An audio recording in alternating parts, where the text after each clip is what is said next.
All right, let's do this together. The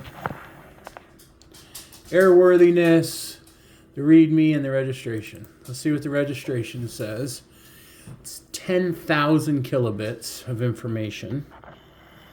So I'm a little nervous. We're looking for somebody of some kind of provenance to it. It's a CD. It takes forever. It's going to be this little icon down here. Here we go. 1949. The registration. Title. Who this plane's been owned by. Oh, man. All right. So, we're going to go 1 to 1. All right. Registration as of right now is the one that I know of. Serial number. It's 140 pages. Okay. 03.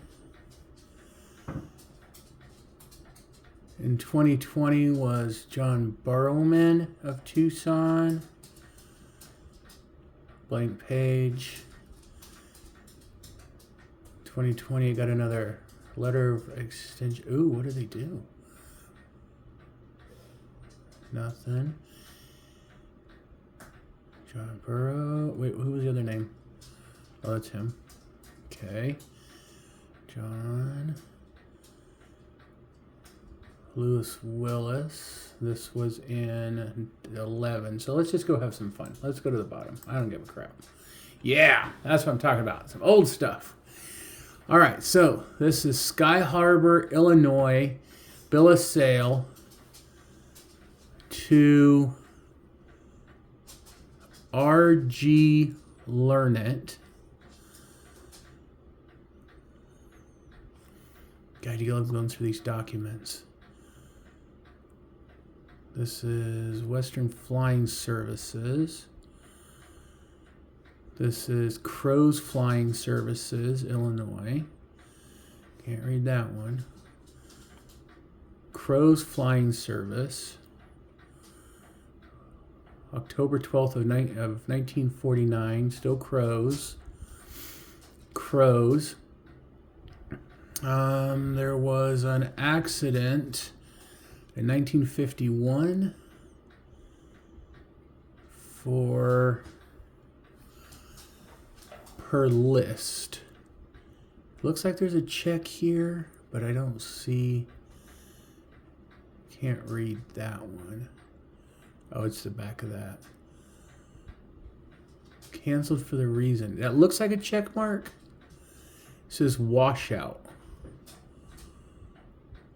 I don't know what that means.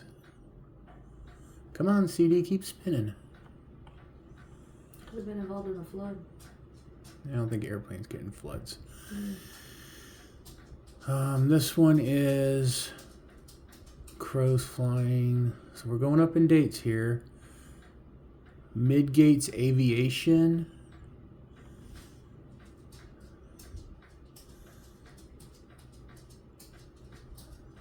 Mid-States Aviation. Floyd Carmichael. Okay. Floyd J. Carmichael. I don't know of any importance of that. We'll have to Google that information. Carmichael still.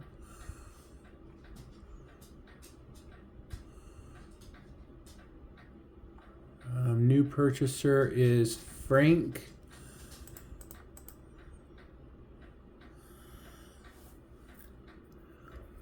Malavio.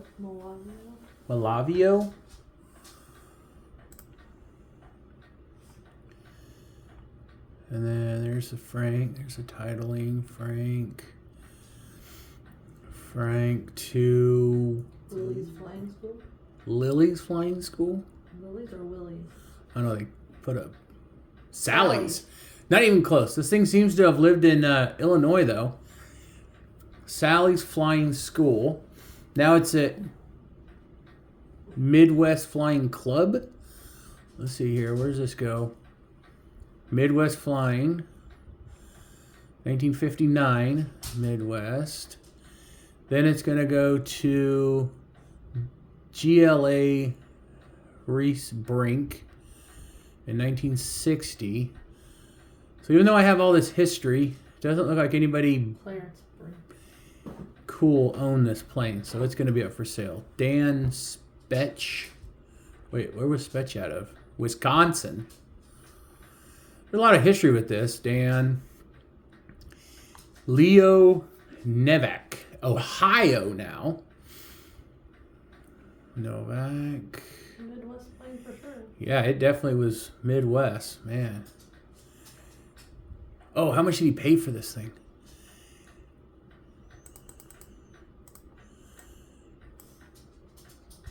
$1,627.92 in 1962. That's half of a Corvette. That's half of a Corvette. Yeah. What is this here? Have received an aircraft as collateral mortgage, which was for recording Federal Aviation Agency. Oh, it's just the lien papers. And they had to get a loan for $1,000. Wow. In the 60s, that's a lot of money. 1987 Novak. Okay, now we're still in Ohio. Ray T. I can't even say that word. That's a bad word. Fuqua. Fuqua? Fuqua. Ray T. Fuqua. Ooh, on Russia Road. Ohio still. In Ohio. So we're still in Ohio. Now it got sold to Richard Coates. Okay. Oh, now we got sold to Robert Huckenberry, Pennsylvania. All right, Robert. Oh, then we went to New Mexico to Richard McMarlin in Albuquerque. And McMarlin still owned it. Okay. Paul Warner.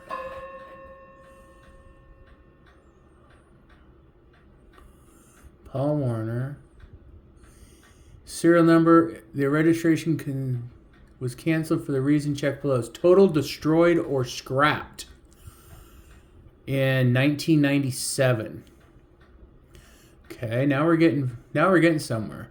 Recertification. Dear sirs, the reason for requesting the old IN number to restore the Cessna will be repaired and returned to service. Therefore, the new owner, I have desire to have the old IN number retained.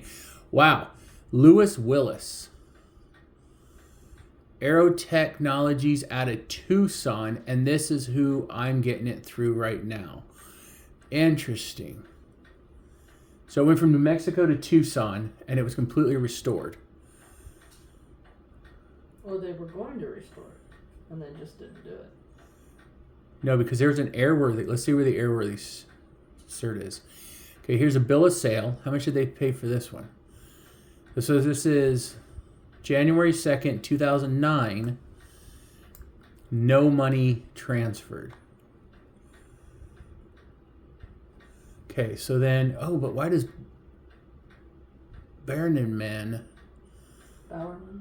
have it?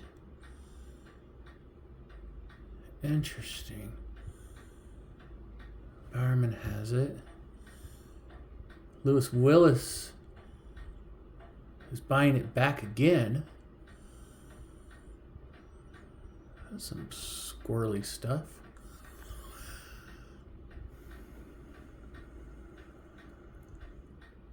Aircraft registration. Oh, now we're getting into some like real stuff. 2017 individual Willis Lewis of Tucson. I certify that the plane is flyable. Aircraft bill of sale. 25th day of February 2020 is going to... So it was flyable in 2007? Yeah. So in 2007 it was flyable. And it's been Individual. So that was a partnership there. Okay, so May of 2020, the authority to operate is extended for 120 days. Stand below until certified aircraft registration will be issued again. So that's 2020.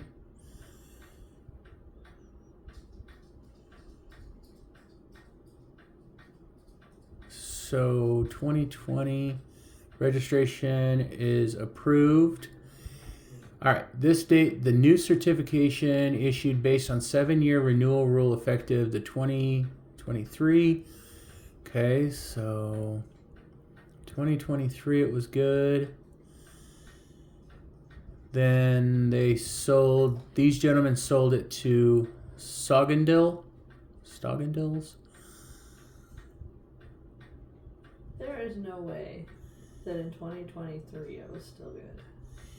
Yeah, and then this one here is 2023.